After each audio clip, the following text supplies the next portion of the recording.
मैं आपको UGC net का फर्स्ट पेपर करवा रही हूँ और इसमें मैं आपको पीवाईक्यू करवा रही हूँ। अब तक आए हुए जितने भी पीवाईक्यू हैं वो सारे करवा रही हूँ, 2005 से लेके 2023 तक है। और 24 वाला जो पेपर अभी जून में आया वो मैंने पेपर सोल्व करवा दिया, वहाँ करवा दिए।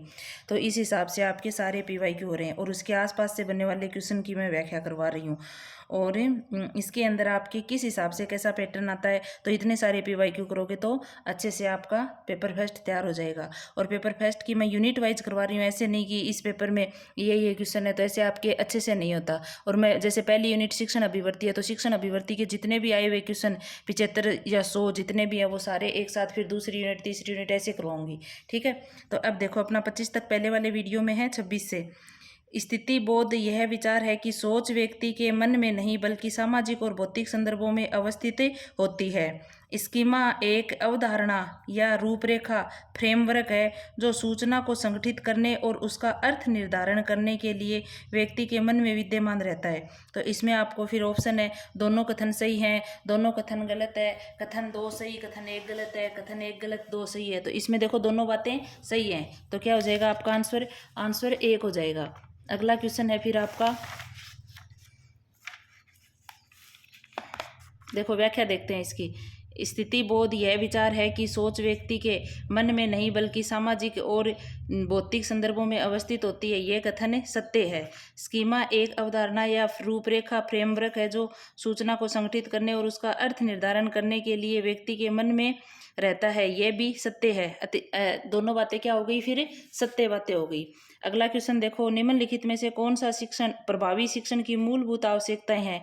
तो इसमें आपको बताना है कि कौन सा जो शिक्षण है प्रभावी मूलभूत आवश्यकताएं हैं। तो इसमें देखो कौन सा है आपका, पहला 1 नंबर ऑप्शन में है केवल यही शिक्षण करना जो पाठ्यचर्या में शामिल है। देखो आपको मैंने पहले वीडियो में बता दिया कि भाई जो अपना शिक्षण है ना, ये केवल मात्र नेगेटिव चीजें, इन चीजों में जो ऑप्शन में आ जाए उसको तुरंत अलग कर दिया करो ताकि आपको फिर ऑप्शन को चुनने में आसानी रहे। तो देखो केवल आ गया ना, तो पहला तो है ही नहीं। दूसरा है अच्छा संप्रेषण कौशल, है तो अच्छा संप्रेषण कौशल।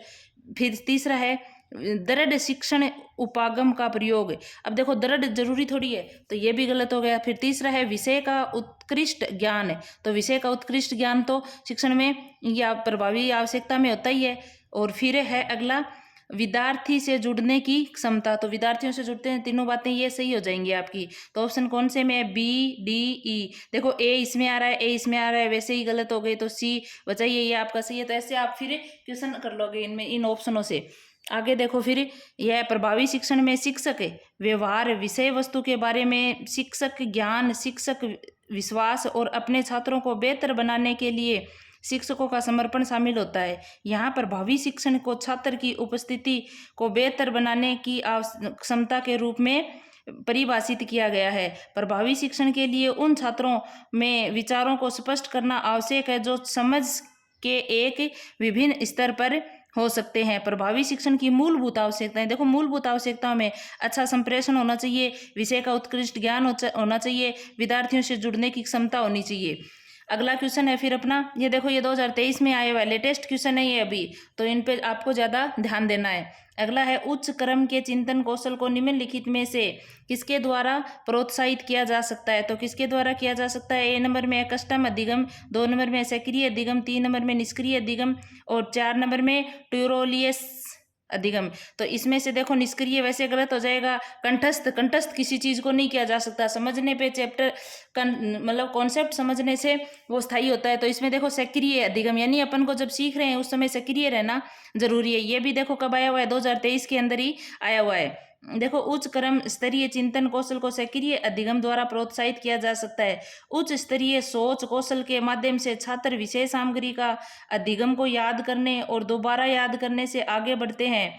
इसके बजाय सक्रिय रूप से विश्लेषण, मूल्यांकन और अपनी सीखने की महारत को प्रदर्शन करने के लिए समाधान बनाते हैं, तो इससे वह सक्रिय रूप से सीखते हैं। अगला देखो फिर 29 नंबर क्वेश्चन है, चाक्षुष बिंबों के निम्नलिखित अर्थ, चाक्षुष बिंबों के अर्थ निम्न में से किन किन पर काफी निर्भर करते हैं? तो इसमें आपको बताना है कि कौन कौन से पे करते हैं। तो 1 नंबर ऑप्शन में है अपना व्यक्तिक बोध, इस पे करते हैं। बी पे है सामाजिक बोध, इस पे भी करते हैं। और सी पे है राजनीतिक संपर्क यानी लिंक, तो लिंक से चाक्षु थोड़ी होगा, आंखों से थोड़ी हो रहा है ये। फिर डी नंबर में है आर्थिक पर सुविधाएं, यानी आर्थिक सुविधाओं में भी चाक्षु का संबंध नहीं हो रहा। फिर अपराध निधिक, इसमें भी ये भी सही है। तो आपका क्या ऑप्शन हो जाएगा? ऑप्शन हो जाएगा आपका ए, बी और ई। तो देखो इसमें क्या है, चाक्षु बिंबों दृश्य चित्रों के अर्थ व्यक्तिक बोध, सामाजिक बोध तथा प्रतिनिधि संबंधों पर काफी निर्भर करते हैं। दृश्य बिंब प्रौद्योगिकी का एक रूप है। दृश्य बिंब किसका रूप है? प्रौद्योगिकी का, जिसमें फोटो, चित्र, ग्राफिक्स और अन्य दृष्टि से संबंधित निर्देशात्मक सामग्री शामिल होते हैं, जो शिक्षार्थी की समझ के लिए संज्ञानात्मक प्रसंस्करण में सहायता करती है। ये भी अपने आपकी कब आया है? 2023 में आया हुआ क्वेश्चन है। आगे देखो फिर अगला क्वेश्चन है, निम्नलिखित में से कौन सा सिद्धांत और सिद्धांतकार प्रेक्षण द्वारा अधिगम से संबंधित है? तो इनमें से कौन सा अधिगम से संबंधित है? 1 नंबर में व्यवहारवाद का सिद्धांत स्किनर का है। देखो ये सिद्धांत भी आपके याद हो रहे हैं साथ साथ में। और दूसरा है संरचनावाद का सिद्धांत पियाजे का। तीसरा है सामाजिक संज्ञानात्मक सिद्धांत बांडुरा का। और सामाजिक सांस्कृतिक सिद्धांत वाइगोत्स्की का। तो आपको इसका प्रेक्षण द्वारा अधिगम, तो इसमें कौन सा सही हो जाएगा? आपका हो जाएगा सामाजिक संज्ञानात्मक सिद्धांत बांडुरा का। अब देखो प्रेक्षणात्मक अधिगम सिद्धांत के अंतर्गत बांडुरा ने बताया है कि बालक देखकर किसी भी वस्तु का अनुकरण करता है। बच्चा भाई देखकर ही अनुकरण करता है, ये तो आपको ही पता है। अतः इसे सामाजिक अधिगम सिद्धांत या सामाजिक संज्ञानात्मक सिद्धांत भी कहा जाता है। अतः सामाजिक संज्ञानात्मक सिद्धांत बांडुरा प्रेक्षण द्वारा अधिगम से संबंधित है। अगला फिर क्वेश्चन है, ये भी आपके 2023 में आया हुआ है। आगे देखो 2 कथन दिए गए हैं, वैसे ही 1 सही है 2 सही है। तो 1 नंबर कथन है आपके, संवेदी स्मृति वह स्मृति है जो किसी व्यक्ति को कोई चीज देखते ही तत्काल उसका पुनः स्मरण करने में सहायता करती है। तो यही स्मृति होती है, सीधी सी बात है। तो ये बातें सही है। अर्थ की स्मृति वह स्मृति है जो परिघटनाओं अथवा विचारों के समूह के बीच के संबंध में संग्रहण के भंडारण व पुनः प्राप्ति में सहायता प्रदान करती है। तो ये बात भी सही है। तो इसमें कौन सा हो जाएगा? दोनों सही हो जाएगा। तो ये बातें दोनों की दोनों सही है आपके। अब देखो अगला है आपका, ये क्वेश्चन आपके कब आया हुआ है? 2023 में ही आया हुआ है। अगला क्वेश्चन है फिर,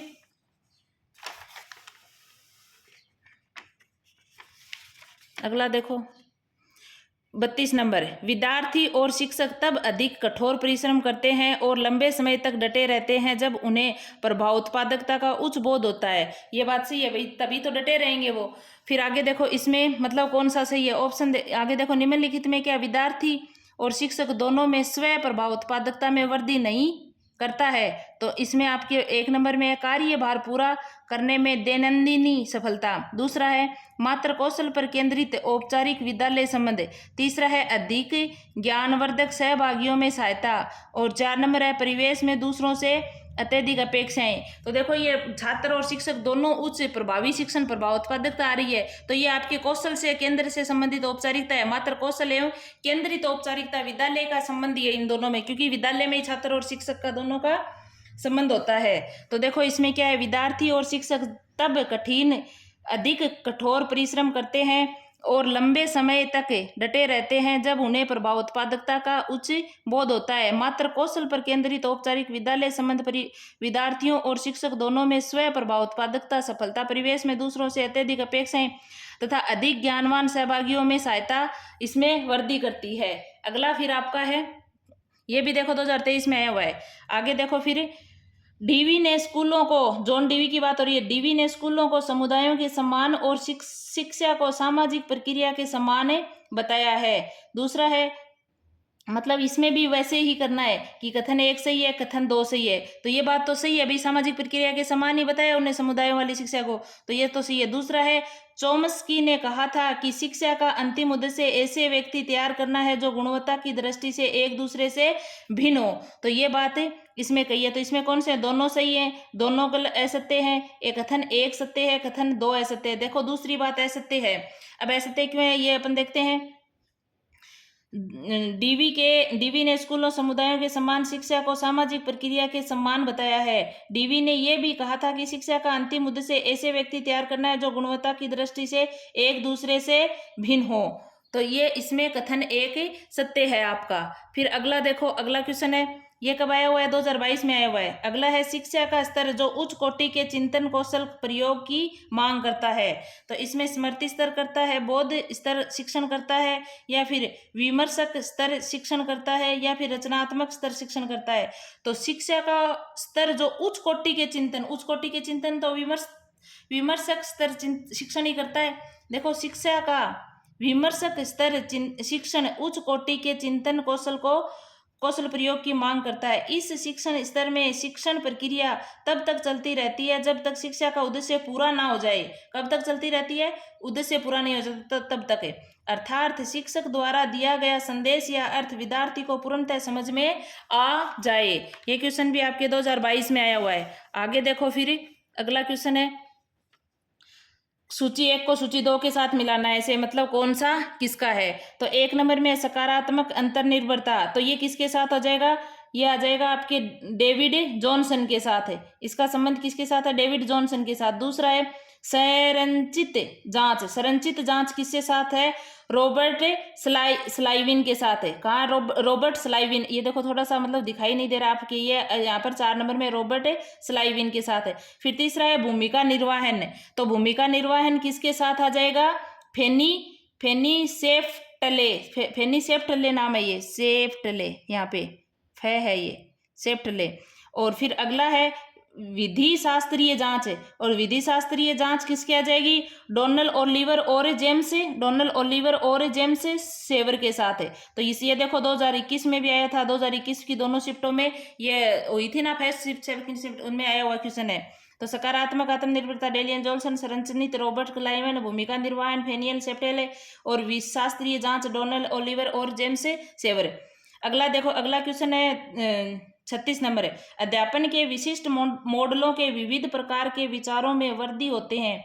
संकल्पना रचना एक ऐसा मॉडल है जो आगमनात्मक रूप से समस्या समाधान का प्रशिक्षण देता है। संकल्पना निर्माण के चरणों के सही क्रम की पहचान कीजिए, यानी इनके जो क्रम है ना, इनको आपको सही लगाना है कि पहले कौन सा है और फिर दूसरा कौन सा है। तो ये देखो, यहाँ पर क्रम लगाए हुए हैं, तो यही अपन देख लेते हैं, इसमें बार बार अपन को डबल नहीं पढ़ना पड़ेगा। तो देखो, इनके चरण अधोलिखित हैं। विषय समस्या की पहचान, यानी पहले भी आ जाएगा विषय समस्या की पहचान, विषय समस्या से संगत आंकड़ों की गणना करना, मदों को समस्या के समान गुणों को श्रेणियों में रखना, और श्रेणियों के लिए लेबल विकसित करना, यानी इसका यह क्रम है। अगला देखो, अगला क्वेश्चन है फिर, सार्थक शाब्दिक अधिगम के सिद्धांत का प्रतिपादन किसने किया था? तो सार्थक जो शाब्दिक अधिगम का सिद्धांत किसने दिया था? आशुबेल के द्वारा दिया गया। देखो ऑप्शन में बेंजामिन ब्लूम है, जेरोम ब्रूनर है, लॉरेंस कोहलबर्ग है, और डेविड आशुबेल। आ गया ना डेविड आशुबेल, तो ये इसका है। आगे देखो, सार्थक शाब्दिक अधिगम के सिद्धांत का प्रतिपादन डेविड आशुबेल ने किया था। यह सिद्धांत इस तथ्य को सारगर्भित करता है कि किसी भी प्रकार अधिगम सार्थक शाब्दिक विषय वस्तु सामग्री से कितना सीख सकता है, यानी आपकी जो विषय वस्तु सामग्री इससे कितना सीख सकता है, ये बात आशुबेल कहता है। तो अपने PYQ आ रहे हैं, अपन जो ये कर रहे हैं इससे अपन कितना सीख रहे हैं, इस बात का आशुबेल बताता है। आगे देखो, इसका अगला क्वेश्चन है अपना 38 नंबर, 38 नंबर में 2 कथन है, वैसे ही कि एक सही एक दो सही है। देखो ज्यादातर ऐसे ही क्वेश्चन आते हैं कि पहला सही है दूसरा सही है, कौन सा सही है इसमें। तो 1 नंबर में है, संकेतों शब्द भाव भंगिमा संकेत बिंब आदि के निर्माण तथा उपयोग की क्षमता पूर्व संक्रियात्मक काल में निष्पादित होती है। तो आपके पूर्व संक्रियात्मक काल में निष्पादित होती है ना, तो ये बातें सही है। दूसरी है, पियाजे के अनुसार पूर्व संक्रियात्मक बच्चों में अहम केंद्रिता होने की प्रवृत्ति नहीं होती, तो ये बात आपकी गलत है। तो इसमें कौन सा हो जाएगा? ए सत्य 2 गलत है, तो ए सत्य 2 गलत है, ये हो जाएगा सी। तो क्या है इसमें? सी। देखो आगे देखो, पूर्व संक्रियात्मक चरण पियाजे के संज्ञानात्मक विकास के सिद्धांत का दूसरा चरण है। पूर्व संक्रियात्मक, पहले संक्रियात्मक है पहला, फिर दूसरा पूर्व संक्रियात्मक है। तो दूसरा है, ये अवस्था 2 से 7 साल के आसपास होती है। अवस्था कब होती है? अवस्था भी पूछ सकता है भाई, तो 2 से 7 साल के बीच होती है। यह अवधि के दौरान बच्चे प्रतीकात्मक स्तर का चिंतन करते हैं, लेकिन अभी तक संज्ञानात्मक कार्यों का उपयोग नहीं कर पाता है, मतलब बच्चा खुद संज्ञान से काम नहीं कर पाता अभी तक। इस अवस्था में संकेतों के निर्माण तथा उपयोग की क्षमता निष्पादित होती है तथा बालकों को अहम केंद्रिता का गुण विकसित हो जाता है। ठीक है, इसलिए एक कथन सही है, दो गलत है। अगला क्वेश्चन है आपका, नीचे वैसे ही दो कथन दिए गए, दोनों में से कौन से कथन सही है, कौन से गलत है। तो पहला है, विश्वसनीयता का संकेत इस ओर है कि क्या कोई परीक्षण उस चीज का मापन करता है जो वह कहता है कि वह मापता है। तो कहता है उसको मापता है, ऐसा तो नहीं करता भाई, ये तो गलत है। दूसरा है, वैधता का संकेत इस ओर है कि क्या कोई परीक्षण सुसंगत रूप से वही या समरूप स्कोर देता है। उपरोक्त कथनों के समरूप स्कोर देता है, उपरोक्त में से कौन सा विकल्प सही है। तो ये बात भी गलत है, समरूप स्कोर थोड़ी देता है वो। तो कौन से हो जाएंगे इसमें, दोनों ही गलत है। तो है क्या, हाँ ये रहा, दोनों ही गलत है। देखो दोनों कथन गलत हैं, क्योंकि विश्वसनीयता का संकेत इस ओर है कि क्या कोई परीक्षण सुसंगत रूप में वही या समरूप स्कोर देता है, और वैधता का संकेत इस ओर है कि क्या कोई परीक्षण उस चीज का मापन करता है जो वह कहता है वह मापता है। तो दोनों गलत है ये। आगे देखो, आपका मिलान करने वाला क्वेश्चन है, और मिलान वाले में कौन सा सही है, ऐसी बात पूछी है। मतलब एक तरफ तो ये आपकी सूची है, एक तरफ दो सूची है। तो क्लासिक अनुकूलन का सिद्धांत किसका है। क्लासिक अनुकूलन का सिद्धांत दिया था इवान पावलोव ने। किसने दिया था, इवान, कुत्ते की जो लार वाला है ना, उसको बोलते हैं। वो पूरा सिद्धांत आपने पढ़ाई होगा, लार टपकाने वाला। आगे देखो, क्रिया प्रसूत अनुकूलन। क्रिया प्रसूत अनुकूलन है, ये है आपके स्किनर का, बीएफ स्किनर का चूहे वाला प्रयोग है इसके ऊपर पूरा वो। और अगला है फिर सामाजिक अधिगम सिद्धांत है। सामाजिक अधिगम सिद्धांत अभी अपन ने पीछे अपन देख के आए हैं कि सामाजिक अधिगम सिद्धांत किसका है, किसका है, बांडुरा का। अभी पीछे क्वेश्चन था ना वो। अगला है संरचनावाद का सिद्धांत। संरचनावाद का सिद्धांत किसका है, लेव वाइगोत्स्की का है। ये आपको मिलान करना है, 2021 में भी आया हुआ क्वेश्चन है, ये 2022 में भी आया हुआ क्वेश्चन है। अगला देखो फिर, ये तो मिलान वाला ही है, वैसे मिलान नहीं करना है इनका, जो अपन ने कर लिया। आगे देखो 41 नंबर में, 41 नंबर में क्या है कि समूह अन्वेषण मॉडल के वाक्य विन्यास के चरणों को सही क्रम में व्यवस्थित कीजिए, यानी इनको सही क्रम में करना है। तो देखो सबसे पहले आएगा, छात्र छात्राओं के सामने परेशान करने वाली परिस्थिति आती है। सबसे पहले क्या आती है, छात्र छात्राओं के सामने परेशान करने वाली परिस्थिति आती है। फिर आती है, छात्र छात्राएं परिस्थिति प्रतिक्रिया का अन्वेषण करते हैं, यानी फिर वो उस चीज का अन्वेषण करेंगे। पहले तो परिस्थिति आएगी, फिर अन्वेषण करेंगे। देखो ऐसे बातों को पकड़ लिया करो, ये तो पीछे का अपने आप से कैसे भी बना सकता है, लेकिन आपके जो ध्यान रहने वाले कोडवर्ड है ना, उनको रखा करो। पहले क्या आई, परिस्थिति आई, फिर क्या किया, अन्वेषण किया। फिर देखो छात्र छात्राएं अध्ययन कार्य तैयार करते हैं और अध्ययन को व्यवस्थित करते हैं, फिर उसको अध्ययन को व्यवस्थित करेंगे। फिर छात्र स्वतंत्र और समूह है अध्ययन करेंगे, यानी खुद फिर उस चीज का अध्ययन करेंगे स्वतंत्र होकर। अगला है, छात्र छात्राएं प्रगति और प्रक्रिया का विश्लेषण करते हैं, लास्ट में फिर उसका क्या करेंगे, तो विश्लेषण करेंगे। ये इसका क्रम हो गया। आगे देखो, रूपावली यानी पैराडाइम की अवधारणा किसके साथ जुड़ी हुई है, यानी इसमें से किसके साथ जुड़ी हुई है, कार्ल पॉपर के साथ, R.A. फिशर के साथ, इमरे लक टोस के साथ, T.S. कुने के साथ। तो किसके साथ जुड़ी हुई है, T.S. कुने के साथ। अब देखो, रूपावली या पैराडाइम की अवधारणा T.S. कुने ने दी थी। T.S. कुने ने वैज्ञानिक क्रांति की संरचना, देखो ये भी याद रखना है, 1962 में लिखा था। क्या है, वैज्ञानिक क्रांति की संरचना कब लिखी थी, 1962 में। अगला आपका क्वेश्चन है, फिर नीचे दो कथन दिए गए, एक सही एक दो सही है, वैसे आपको देखना है ये वापस से।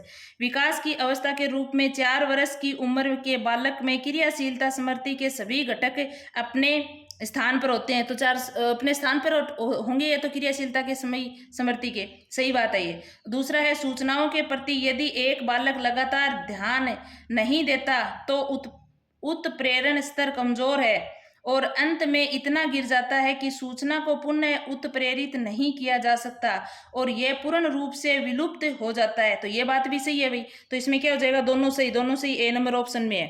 ठीक है ना, ऐसे भी देखा करो, कभी दोनों सही होते हैं, ए में नहीं हो के वो डी में दोनों सही ऑप्शन दिया हुआ तो वहां पेपर करो ना, तब ऐसे ध्यान से देखा करो। आते आते क्वेश्चन है गलत हो जाते हैं, क्योंकि फर्स्ट पेपर के क्वेश्चन बहुत मुश्किल से तो अपन को आते हैं, और फिर वही ऐसे गलत हो जाते हैं, तो अपन क्या है, फिर पीछे चले जाते हैं। और इजी क्वेश्चन गलत होते हैं तभी पीछे जाते हैं। आप प्लस में कैसे आते हो, जो हार्ड क्वेश्चन होते हैं उसको आप करते हो, बाकी नहीं करते। अपने नोट्स ऐसे ही बनाए हुए हैं सारे के सारे, सेकंड पेपर वाले ऐसे ही फर्स्ट पेपर के अपन PYQ कर रहे हैं, इसलिए।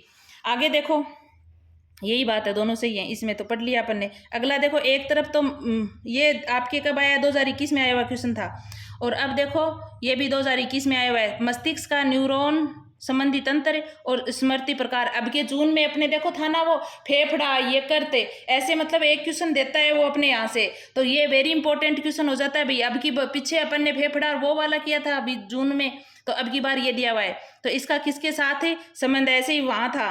तो चेतन का किसके साथ संबंध, ये अपना संबंध है सुव्यक्त स्मृति के साथ। चेतन यानी स्मृति अपनी सुव्यक्त है। और अचेतन का किसके साथ संबंध है, अचेतन का संबंध है इसमें अंतर्निर्दिष्ट स्मृति। अचेतन अपनी क्या होती है, अंतर्निर्दिष्ट स्मृति होती है।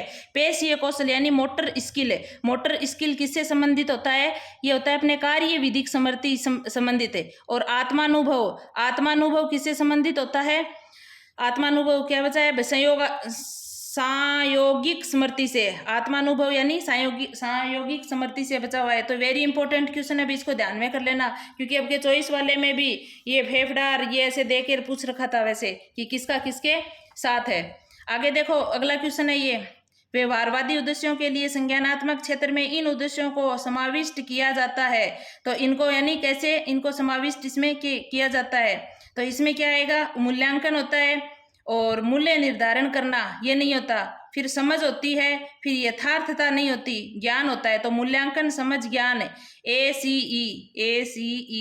ये रहा।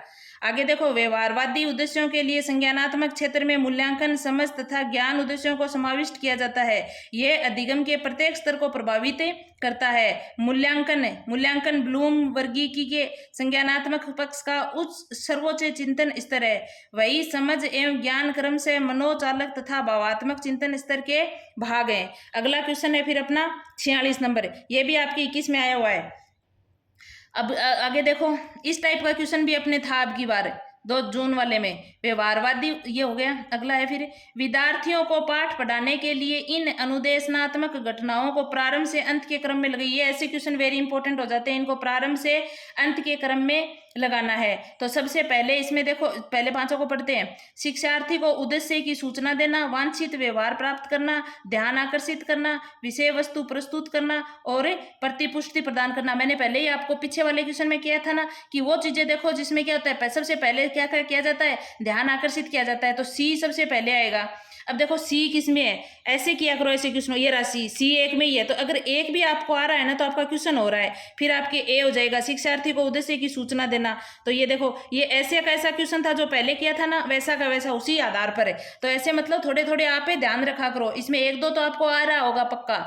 फिर है आपके डी नंबर विषय वस्तु प्रस्तुत करना, फिर विषय वस्तु प्रस्तुत की जाती है। और फिर आपके बी में क्या है, वांछित व्यवहार प्राप्त करना, फिर वांछित व्यवहार होगा। और लास्ट में प्रतिपुष्टि प्रदान करना। प्रतिपुष्टि हमेशा देखो लास्ट में ही दी जाती है, पुनर्वलन अपन देते हैं ना उसमें प्रतिपुष्टि लास्ट में आती है कि भाई क्या सीखा क्या नहीं सीखा। तो उस हिसाब से आपको 1-2 आ रहे हैं तो आप उसको अच्छे से कर लोगे। अगला देखो फिर ये भी आपके 21 में आया हुआ क्वेश्चन है।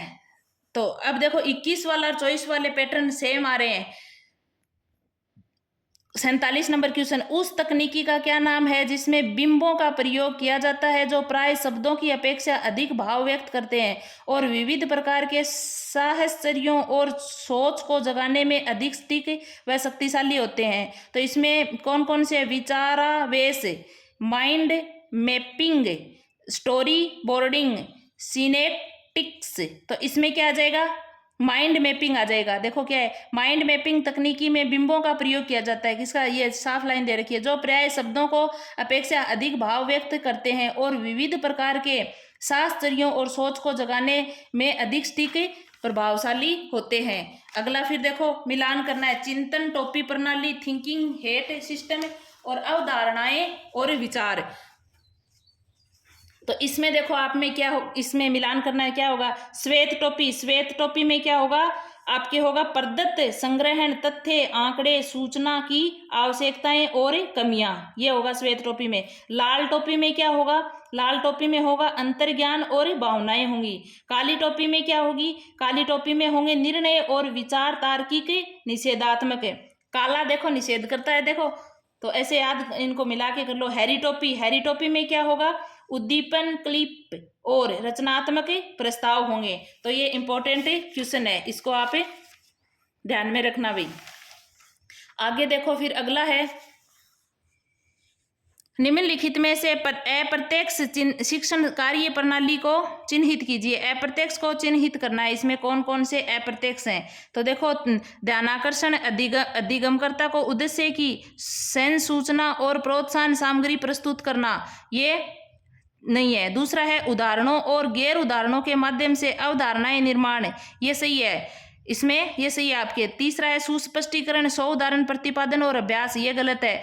अगला है युगम सम्मिलन तकनीकी के साथ समस्या आधार प्रस्तुत करना, ये आपके सही है, डी। फिर आगे है विद्यार्थियों को उनके अपने अनुभवों से संदर्भ लेने के लिए प्रोत्साहित करना, ये भी सही है। आगे देखो, अप्रत्यक्ष शिक्षण कार्य निधियां उल्लेखित हैं, तो ये तीनों की तीनों जो बताई हैं वही वापस दे रखे हैं। ये आपके कब आया हुआ है, 2021 में आया हुआ क्वेश्चन है। अगला देखो, फिर अधिगम के किस स्तर को समन्वयसी अवबोध भी कहा जाता है। तो कौन से को कहा जाता है, स्मृति स्तर को, अवबोध स्तर को, विमर्शी चिंतन स्तर को, स्वायत्त विकास स्तर को। तो विमर्शी चिंतन स्तर को कहा जाता है। अब देखो, इसमें स्मृति स्तर पर शिक्षण एक मानसिक प्रक्रिया है जिसमें अधिगम, धारणा, प्रसारण के क्रम में महत्वपूर्ण बिंदुओं को दर्ज किया जाता है। इन सब की व्याख्या है, देखो सबकी पढ़ लेते हैं। अवबोध स्तर का शिक्षण, अवबोध स्तर का शिक्षण क्या होता है, इस प्रकार के शिक्षण का प्रयोग किसी वस्तु की पहचान या उसकी प्रकृति को समझने में किया जाता है, साथ ही उदाहरणों को गैर उदाहरणों से अलग करने की समझ विकसित होती है।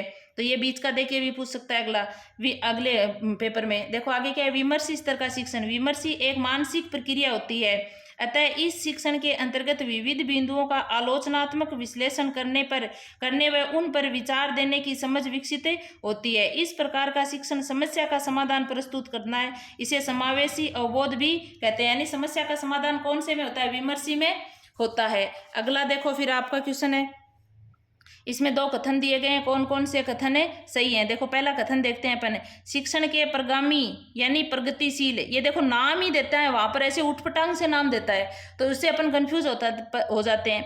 तो प्रगामी का प्रगतिशील दृष्टिकोण का एक मूलभूत सिद्धांत है कि शिक्षा केवल आजीविका की तैयारी नहीं है, अपितु वह अपने आप में संपूर्ण जीवन होनी चाहिए। तो शिक्षा अपने क्या है, सर्वांगीण विकास होता है, तो ये बात एकदम सही है। यानी केवल शिक्षा की तैयारी नहीं है, सर्वांगीण विकास है इसमें।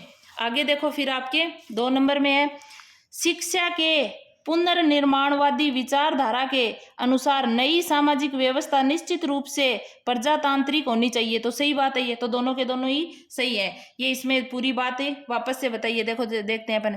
प्रगतिशील शिक्षा दर्शन कहता है, प्रगतिशील शिक्षा दर्शन क्या कहता है कि शिक्षकों को बच्चों को याद करने पर निर्भर करने की बजाय सोचना सीखना ये सिखाया जाना चाहिए। यानी याद करो याद करो याद करो ऐसे नहीं होना चाहिए। बच्चा खुद सोच के अपनी क्रिएटिविटी से बात को देखे, खुद अपने आप उस चीज को समझ कर करे, ऐसा सिखाना चाहिए। न केवल जीविका की तैयारी नहीं होनी चाहिए, यानी ऐसा नहीं है डिग्री प्राप्त करनी नौकरी लगे, ऐसा नहीं होना चाहिए, अपितु यह अपने आप संपूर्ण जीवन होना चाहिए। अतः यह कथन सत्य है। दूसरा है, सामाजिक पुनर्निर्माणवादी शिक्षा इस सिद्धांत पर आधारित थी कि शिक्षा के पूर्ण नियंत्रण से समाज का पुनर्निर्माण किया जा सकता है। शिक्षा में सामाजिक पुनर्निर्माणवाद के क्रियान्वयन के साथ एक छात्र वास्तविक सामाजिक समस्याओं और विवादास्पद मुद्दों को अध्ययन में प्रत्यक्ष अनुभव प्राप्त कर सकता है। इनके अनुसार नई सामाजिक व्यवस्था निश्चित रूप से सामाजिक होनी चाहिए, यह बात भी सत्य है। अगला देखो, ये भी अपने कब आया हुआ, 2021 में आया हुआ है, 2023 में आया हुआ है। देख लो 2021 2023 के मैच खा रहे हैं। अगला क्वेश्चन है अपना, अध्यापन के किस स्तर में मुख्य जोर विचार और सूचना को ग्राह्य करने की और उनके व्यवस्थित प्रस्तुतिकरण पर होता है। तो स्मृति स्तर पर होता है, अवबोध स्तर पर होता है, मनन स्तर पर होता है, या फिर स्वायत्त विकास पर होता है। तो स्मृति पर होगा ये भी देखो कितनी बार आया हुआ है, 20 में आया हुआ है, 20 में आया हुआ है, 21 में आया हुआ है, अलग अलग शिफ्टों में। अब देखो अगला क्वेश्चन है अपना, स्मृति स्तर के शिक्षण को शिक्षण का निम्नतम स्तर माना जाता है। इस स्तर पर सोचने की क्षमता की कोई भूमिका नहीं होती है। छात्र केवल उन तथ्यों, सूचनाओं, सूत्रों और कानूनों को रटते हैं जो उन्हें सिखाए जाते हैं। सही बात है ये, स्मृति पर ये। अगला देखो, विमर्शी स्तर शिक्षण स्मृति स्तर शिक्षण से अलग होता है क्योंकि इसमें शामिल संप्रेषण की पद्धति मूलतः खालिस्तान दिया हुआ होती है। यानी ऑप्शन में कौन सा भरना है अपन को इस खाली जगह में। एक रेखीय नीचे से ऊपर की ओर, अंतर क्रियात्मक और क्रियान्वितिकारी। तो कौन सी होती है? क्रियान्वितिकारी होती है। मूलतः कैसी होती है वो? क्रियान्वितिकारी होती है। देखो विमर्शी स्तर शिक्षण स्मृति स्तर शिक्षण से अलग होता है क्योंकि इसमें सम्मिलित संप्रेषण पद्धति मूलतः क्रियान्वितिकारी होती है। यह शिक्षण का उच्चतम स्तर होता है। भाई क्रिया करेगा तो उच्चतम स्तर वैसे ही होगा। यह शिक्षण का समस्या केंद्रित दृष्टिकोण होता है। क्रिया करके खुद समस्या का समाधान इसमें कर लेगा। अगला देखो कौन सा है? ये 20 में आया हुआ क्वेश्चन है। कक्षा का मुक्त वातावरण जहां अध्यापक एक छात्र आपस में सहभागी होते हैं और एक दूसरे का अध्ययन ध्यान रखते हैं, ऐसे वातावरण में कौन सा शिक्षण स्तर सहायक होगा? यानी कौन सा इसमें सहायता करेगा? स्मरण स्तर करेगा, अवबोध स्तर करेगा, विमर्शी स्तर करेगा, स्वायत्त विकास स्तर करेगा। तो कौन सा करेगा? विमर्शी स्तर करेगा इसमें। तो देखो ये भी कब आया हुआ है? 20 में, दोनों अलग अलग शिफ्टों में आया हुआ क्वेश्चन है। आगे देखो इसमें क्या है?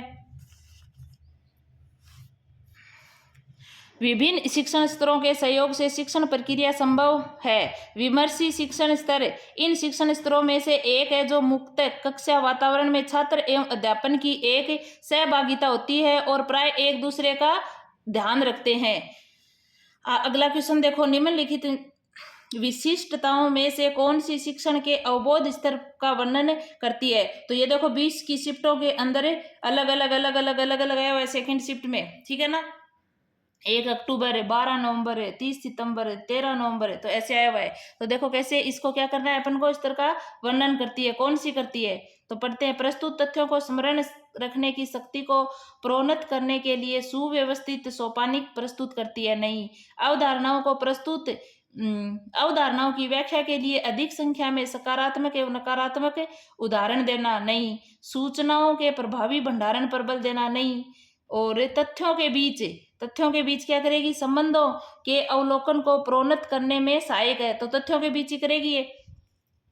आगे देखो, तथ्यों और सूचनाओं का समीक्षात्मक विश्लेषण नहीं करेगी। विशिष्ट में से शिक्षण अवबोध स्तर में बताना है आपको, तो ये इसका डी हो जाएगा। ये देखो ये पूरा वापस भी बताया हुआ है।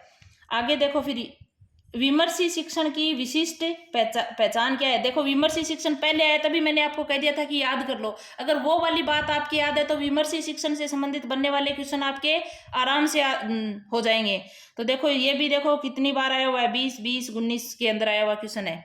तो इसमें देखो फर्स्ट पेपर में भी क्वेश्चन ही रिपीट होते हैं। तो आप अगर सारे क्वेश्चन कर लोगे ना मेरे साथ तो अच्छे से आपका फर्स्ट पेपर में 30-35 स्कोर हो जाएगा। इतना बहुत ही अच्छा होता है। आगे देखो इसमें क्या है? स्पष्ट संगठित और सुसंरचित विषय वस्तु विमर्शी शिक्षण में ही होती है। ये स्पष्ट होती है, संगठित और सुसंरचित विषय वस्तु। बाकी की पढ़ने की आवश्यकता नहीं है, अपना ऑप्शन ही मिल गया। देखो क्या है? स्पष्ट सुसंगठित और सुसंरचित विषय वस्तु चिंतनशील शिक्षण की पहचान है। चिंतनशील शिक्षण में अग्रसारित करके उच्च स्तर तक पर लाने के लिए प्रयोग किया जाता है। यह केवल अवधारणाओं के संस्मरण और समझ को नहीं बताता है, यह उच्च मानसिक प्रक्रियाएं जैसे तर्क, विचार, अवधारणा का विश्लेषण, गहन सोच आदि की मांग करता है। देखो उच्च मानसिकता आ जाए ना, तो उच्च मानसिकता अपने उच्च शिक्षा से संबंधित होती है। इसमें आपको अपने आप विश्लेषण करना, तर्क करना, चिंतन करना, ये सारी जो बातें होती हैं वही ऑप्शन इसका होता है। अगला आपका क्वेश्चन है फिर 58 नंबर, शैक्षिक उद्देश्यों के अधिगम में संज्ञानात्मक व्यवहार के सही क्रम का पहचान कीजिए। यानी इसमें सही क्रम कौन सा है, क्रम वाइज लगाना है। तो सबसे पहले ज्ञान ही आएगा। एक देख लो, 1-2 में है। तो फिर 2 नंबर पे अवबोध, ज्ञान के बाद अवबोध होता है, अपन ने पढ़ा हुआ है। तो 1 के बाद 2, 1 में ही है। ये देखो हो गया ना। ऐसे ऑप्शनों को ऐसे किया करो, आपको जो आ रहा है ना उस पे पहुंच जाया करो, फिर इधर से उधर मिला लिया करो। फिर देखो फिर आएगा 3 नंबर, ये क्या है? अवबोध। ये देखो ज्ञान के बाद अवबोध नहीं है, अवबोध 2 नंबर पे नहीं है। ज्ञान के बाद अनुप्रयोग है। ज्ञान, फिर उस ज्ञान का अनुप्रयोग करेंगे, फिर अवबोध करेंगे, फिर क्या करेंगे? विश्लेषण करेंगे, फिर संश्लेषण है। और ये आपका विश्लेषण संश्लेषण आए ना, तो पहले विश्लेषण होता है फिर संश्लेषण होता है, ठीक है ना, जो अपन कर रहे हैं। और फिर मतलब अपन अब क्या कर रहे हैं, विश्लेषण कर रहे हैं, यानी सारी सामग्रियों को याद कर रहे हैं और एग्जाम के अंदर सारी का आप वापस से बिखेर देंगे, अपन को सब कुछ याद आ जाएगा। तो विश्लेषण पहले, संश्लेषण बाद में। तो इससे भी ये ऐसे क्वेश्चन आपको करने चाहिए। देखो, शैक्षिक उद्देश्यों के अधिगम में संज्ञानात्मक व्यवहार का सही क्रम है, वेरी इंपॉर्टेंट क्रम है भाई, ये वेरी वेरी इंपॉर्टेंट। तो ज्ञान है, अवबोध है और अनुप्रयोग। ज्ञान है, अवबोध है, तो इसमें ऑप्शन में तो ज्ञान, अवबोध, हाँ, अनुप्रयोग, ये देखो ऑप्शन अपन ने ये पकड़ लिया था, तो ज्ञान अवबोध ही होता है। यही मैंने सोचा कि भी अनुप्रयोग बीच में कैसे आ गया, लेकिन फिर ऑप्शनों में मिलान नहीं था। तो ज्ञान के बाद हमेशा अवबोध आता है, ज्ञान के बाद अवबोध। अवबोध यानी समझ ही तो होती है, तो ये मतलब ऐसे ज्ञान के बाद अवबोध आएगा, फिर उसका अनुप्रयोग करेंगे, फिर विश्लेषण है, संश्लेषण है। आगे देखो, ये थोड़ी सी इस ऑप्शन की वजह से मिस्टेक हो गया था। देखो आगे, निम्नलिखित में से शिक्षण को प्रभावित करने वाले कौन से संभावित कारक अनुदेशनात्मक सुविधाओं और अधिगम वातावरण से संबंधित है, यानी कौन से इसमें है। ये क्वेश्चन भी देखो कितनी बार आया है, तो इसको वेरी वेरी इंपॉर्टेंट करके याद कर लेना। और ये क्वेश्चन भी बहुत बार आया हुआ है। इसमें देखो आपके क्या होगा, मतलब पहला है शिक्षकों द्वारा प्रशंसा और प्रोत्साहन। देखो, प्रशंसा और प्रोत्साहन ये शिक्षकों के द्वारा होता है, इसका मतलब क्या नहीं है, वो अनुदेशात्मक सुविधाओं वातावरण से संबंधित नहीं है। दूसरा है उपयोग हेतु पाठ्य पुस्तकों पाठ्य सामग्रियों की अनुपलब्धता है, तो 2 नंबर इसमें भी है, 2 नंबर इसमें भी है। आगे देखो फिर, अतः क्रियात्मकता प्रक्रियाओं में पहल परक अधिगम है, हाँ ये भी है, तो 2 के बाद 4 आ रहा है, 2 के बाद 3, ये हो जाएगा फिर इसमें बी। और फिर है 5 स्मार्ट क्लासेज की उपलब्धता। आगे देखो, उपयोगी हेतु पाठ्य पुस्तक पाठ्य सामग्री अनुपलब्धता, स्मार्ट क्लासेज की उपलब्धता तथा अंतः क्रियात्मक प्रक्रियाओं में पहल परक प्रतिमान शिक्षण को प्रभावित करने वाले कारक जो अनुदेशनात्मक विधाओं और अधिगम वातावरण से संबंधित हैं। आगे फिर देखो अपना अगला क्वेश्चन, प्रशिक्षण की तुलना निम्न में से प्रशिक्षण की तुलना में शिक्षण तथा अलग से निम्नलिखित का अवसर प्रदान करना है, तो किस किस का अवसर प्रदान करना है। देखो, अनुशासित अभ्यास को परिणामित स्वरूप व्यवस्थित विचारकों का अग्रसर करना, दूसरों है, ये नहीं है भी इसमें प्रशिक्षण तुलना में। शिक्षण में क्या आएगा, देखो, साझेदारी और सावधि सहित प्रतिभाग को समीक्षात्मक एवं सृजनशील विमर्श की ओर उन्मुख करना, यही है इसमें। तो फिर अगले पढ़ने ही नहीं है, बी हो जाएगा इसमें, ठीक है ना। ऐसे अपने कितने क्वेश्चन हो गए, 60 क्वेश्चन हो गए। 25 अपन ने पीछे वाले वीडियो में किए थे और 60 अपन ने आज कर लिए, तो अपन मतलब 60 तक क्वेश्चन कर लिए। अब आपके 25 क्वेश्चन और बचे हैं जो अगले वीडियो में करवा दिए जाएंगे।